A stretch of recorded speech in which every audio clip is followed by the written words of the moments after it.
Hello and welcome to today's episode of the Ladies Best Life podcast. I hope you're feeling sensational today, whatever day it is that you're listening back to this. Something I wanted to share with you today is again linked to my own journey, and this is why I am so committed to constantly growing, constantly learning, and committing to exploring with who I am. What do I stand for? What am I on this planet for? What is life? I'm quite a deep thinker. And I also have, I think I've shared this with you before, I also have this real awareness of how short life is because of people that have left and passed away in my life. But also I think because I'm such a deep thinker, I'm hyper aware of how short life is, and I don't stress about it. I don't worry about it. It's just one of those things that I'm like, yeah, I really, really, really want to get the most out of this life, because the time that we're actually here on this planet is so small. And for me, I'm like, oh my goodness, like, I don't want to regret anything, and I wouldn't ever regret doing anything. I think, everything I do in life, I believe I do the best I can with the tools I have at that time. So I won't regret doing anything, but I will regret not doing. So yeah, that's where we're at. But anyway, today I want to talk to you about self-love. And the reason for this is I've been working with my mental performance coach around burnout, overworking, striving at the cost of myself. And I help a lot of ladies in this kind of arena as well. But also I help ladies in the arena of emotional eating, binge drinking, exercising to suppress emotions. And I just wanted to share it with you because you don't treat yourself in a way that makes you feel exhausted, that makes you feel hungover, that makes you feel sick, because you love yourself, because you're super happy with yourself. And in the sessions that I've had with my mental performance coach over this past couple of weeks, we were digging into 3-year-old Sasha. And he asked me to go back to a time where I felt like I had to change who I am in order to people please or in order to fit in. And there was a time, and I actually can't remember this, so it's almost like a construct of my memory or of my mind, sorry. And my sister always laughs about this. There's 10 years gap between me and my sister, and she was a baby, then I come along and I'm now the baby. So I took baby status, and obviously 10 years, huge gap, maybe a bit of a shock to friends and family. So it was like all hail Sasha. Gemma didn't like this, and she made me very aware of that. And she says that she's told me, because again, I can't remember. So she told me many times that she would sit opposite the dinner table at me and just stare at me, and literally just stare at me until I cried. That's a typical 10, 11, 12, 13-year-old, isn't it? And I would just sit there and burst into tears. And my memory when we were looking at like changing yourself in order to fit in went straight back to that moment, or one of those moments. And what we had to do as we were doing this kind of like hypnosis thing was go back as Sasha now and literally give that 3-year-old or 4-year-old, however old I was, what she needed at that given moment in time. And it was one of the most powerful sessions I've ever had, because she needed love. She needed to realize that she didn't need to change herself to fit in. She needed a massive cuddle. She also needed, I felt like I needed to say sorry to her because of how I've lived my life. And don't get me wrong, I've had a great life. Don't get me wrong, I've treated myself very well, but also I've massively tapped into the dominant masculine side of things because I didn't have a male role model for many, many years, for the most kind of significant years of my life. So we spent this session apologizing to myself and connecting with myself on a greater level, and really meeting that 3-year-old in the place that she was at and what she needed at that given moment in time. And it was hugely powerful. My sister, like, she obviously now she probably feels a little bit bad about being that stroppy teenager, and I don't hold any grudges against it at all. I think, you know, we've all been there in that situation, maybe a bit of jealousy and all those different things, and I can now just laugh at it. But when we're looking back at the former versions of ourselves, we do have to step back into that emotional state as well. And doing that, you know, being in that 3-year-old shoes and feeling like, oh my God, like I don't feel wanted. I don't feel like I belong here. I feel like I'm the odd one out because I've got a different dad. And all of those different things that maybe will have been observed by 3-year-old Sasha. So what we did from here is we delved into how I don't treat that 3-year-old, sorry, that previous 3-year-old with the best way, like in the best way. And it is things like, you know, when I'm tired, sometimes I will just push through work. I used to, up until probably end of January, if I was tired, but I'd said I was going to go train, I would go and train and just dose up on caffeine. Whereas now I'm very much more like, okay, if I'm tired, I rest. I will speak to the coaching club girls and say, girls, I'm taking the afternoon off. I'm exhausted. I'll speak to you tomorrow. No one cares. And it could be the same for you. You know, maybe you're just saying yes to more and more shifts at work. And as I've started to delve into this journey of proper self-love, you know, and I've spoken to a couple of people since, and one friend in particular was like, I've never thought that you didn't have a great relationship with yourself. And I had to explain to him how, like, overworking, you know, not listening to myself in that moment, so pushing the work out, pushing the work, you know, even drinking alcohol when I've been tired to try and kind of like boost my mood up a little bit. These are all little kind of symptoms, because when we're not really understanding our emotions in that present moment in time, it can be really easy to just lean on a symptom, lean on a coping mechanism, rather than actually meet yourself where you're at. And from this journey, I share lots of stuff on social media. I'm such an open book. I don't mind people, like, I speak to you guys on this podcast so openly and honestly, and I don't mind, like, I've never minded people knowing the kind of journey of Sasha Holly By. And I'm quite proud of that, because I know a lot of people find it hard to be vulnerable. I don't, you know, I work through stuff with my boardroom. I have got Kieran, who is my mental performance coach. I've got Phil, who's my business coach. And then actually I'm going back to Joe Parrish, who was my coach for kind of physique and development of the coaching club in a different way to what Phil does. And I left at the end of last year because I wasn't really extracting the value that I needed from it. But then I've realized that by having him in my boardroom, I don't want to be in the kind of big group that he's got, but I do want to have him in my boardroom so that I can speak to him in a way that I can't speak to many other people in my life. He really helps me with expanding vision and stuff. So I'm going back to him. But because I can tap into those people, and I have, you know, a couple of really close friends as well, I can work through the stuff that's going on in my mind. And then I'm ready to bring it to you guys in the format of lessons and inspiration, and a way to help you guys to open your awareness more. You know, I think in many scenarios in life, we can think we're aware, we can think we know what's going on, but a lot of the time we're really not.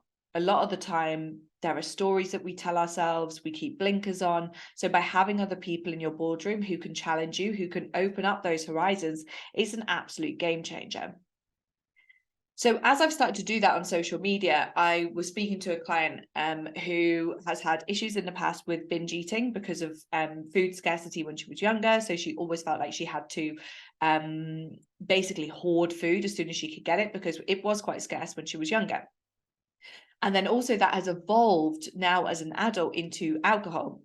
Less around the scarcity, more as a coping mechanism for stress, overwhelm, anger, frustration, and all of the things that kind of come up in for the majority of us in every single day life. And she was like, I don't understand why I treat my body like this. So we went through a couple of things. And one thing that I've really found beneficial upon this journey of self-love and really meeting myself where I'm at in this given moment in time is to separate you and your body. Bear with me. So when I was in Cape Verde, me and Tiggs would have like a couple of gins around the pool once. So generally wake up in the morning, smash a few hours of work, like speak to the clients, make sure everyone's okay. If anyone needed calls, hop on calls, make sure we're programming, attend the kind of trainings that I have to attend for the business side of things, speak to accountants and all of that. And then we'd have like 4 or 5 hours where we could literally just take time to go and chill by the pool. And then we'll be back to work in the evening, not every night, but sometimes. And a couple of days when we weren't working in the evening, I had a few gins, and then we'd go for the evening meal, and maybe I'd have a glass of wine. And I use this Aura ring, and it has been an absolute game changer for realizing what's going on with my body.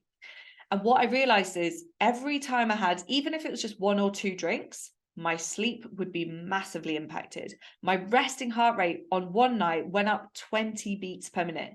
So my average resting heart rate is around 53.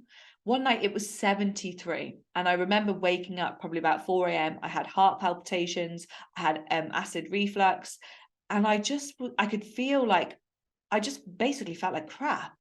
And I lay there, Tig's next to me, snoring her face off. And I just lay there like looking up at the ceiling. And I was like, why am I doing this to her? Why am I doing this to this body that is my constant and only vehicle in life? Why am I doing it to her? She doesn't deserve it. It's clear that she doesn't like the impact of alcohol. So why do I do it? And by separating, like, why am I doing this to me, to why am I doing this to her? It almost made me have this like higher level of respect and appreciation for this vehicle, this body that I'm in every single day. And I know this might sound a bit hippie, but it could be really powerful for some of you to start thinking in this way too. And I've seen other coaches speak in this way, and I've been a bit like, that's interesting. But it wasn't until that moment, it's like one of those epiphany moments where I was laying in bed and it was like, wow, like I've recently had one-to-one nutrition sessions, because I'm all for, like I said at the beginning, self-development, taking things to the next level, really exploring with what I can do with my mind and my body and therefore my life. So I had booked 4 one-to-one sessions with our in-house nutritionist, Sarah Summers, and we did a genes test. So we did a mouth swab, and it basically looked at my genetic makeup. In that genes test, we looked at so there was so many different things came up, but one of the things that came up as what's not working well in my body is the ability for my liver to detoxify. Okay, so to get rid of toxins. There's like literally like a missing gene. And I was like, oh my God, it makes so much sense why, one, alcohol really impacts me. So I can have a couple of drinks and be absolutely shit-faced. 2, why I get almost like pimples when I have a few too many drinks, probably like 5 or 6. I get pimples on my chest and on my back, and a red rash as well. And then also I generally tend to get big bags excuse me, under my eyes once I've had a few drinks. The following week I've got big dark bags. They are all indications of your body not detoxifying the toxins as well as it needs to. So with that information combined with how I was feeling on that night, I just went, you know what? I'm not doing it anymore. So I royally stepped into my queen. And it's not going to be easy, you know. I'm not saying I'm never going to drink, but I'm going to say I'm going to be much more selective, and I'm going to be a bit more careful about when I do and why I do. You know, am I using drink for a coping mechanism? Am I using it because I feel like I need a bit of Dutch courage as I'm dating? What is it? You know, and why do I feel like I need that? Is this another thing of feeling like I have to change myself in that given moment? You know, so really asking yourself those powerful questions. And this was something that I taught this particular client. I was like, what does she want in that moment? What does she need in that moment? How can you meet her as in your body where she's at? And that's what I believe is almost like the gateway to self-love. You stop doing the cycles and the kind of patterns and routines that you've done over the past X amount of years. So for this lady in particular, we were talking about kind of binge drinking at the weekend. Why are we doing that? Let's look at that. Okay, because I'm exhausted, I'm this, I'm that. And it's like, right, okay, so what else could you need in that moment? And remember, with any habit change, guys, you're never going to perfect it straight away. It's like me, I always use the example, sorry, of when I first got asked, or the idea got proposed to me about journaling. This was probably, where are we now, 2023, so it's probably been like 4 or 5 years ago. I bought a journal and I would use it probably twice a week. Now, at 4 or 5 years later, it's every single day. Every single day. And if I don't want to journal, I won't. But generally, I'd say probably I can't even say like 6 days out of 7, but I'd say across a month, I will journal like 29, 30 times. So it's super, super high, but I might miss a couple of days sometimes. And that's okay. I give myself that permission to do so.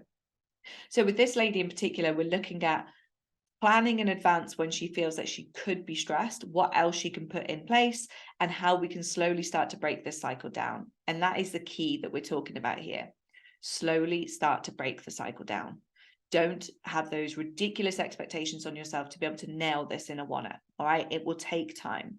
And that is the journey of self-love. It's really starting to understand what you need at that moment. Are you just going to push through? And sure, like sometimes you absolutely have to, what I call, eat shit. You know, sometimes you've got a whole load of work to do, you're behind, and you've just got to knuckle on and get it done, girl. And that's okay. You know, that is life. Life is never just going to be all about the feminine, all about the, oh, just take a chill, relax. You know, sometimes you have got to tap into your masculine, get shit done energy, and that's okay. But I thought it'd be powerful to share it with you today because I want these podcasts to be like, I know that it actually does need to be the matter of fact things around the fat loss, the weight loss, the get fit and all that sort of stuff. But actually, what is like, who is Sasha? Well, Sasha is someone who's quite a deep thinker. And she's also someone who the mission is to help women to live a better life and to not just survive. So I will continue to give you tips around training, nutrition, and all of those surface level things, because obviously my background is personal training. I've been in it 13, 14 years, and I'm very good at what I do. But I quite like talking to you guys on the podcast about these deeper things, because you could be driving to work, listening to this, you could be walking your dog. And I just hope to plant a bit of a seed with you here today and go, how could I show her, my body, more love? How could I meet her where she's at more? What could I give her today? What does she actually need? Maybe it's an early night. Maybe it's to put the phone away. So I hope that's been helpful. And if you've got any questions, as always, hit me up. I love to hear from you guys. And I will speak to you very soon. Take care.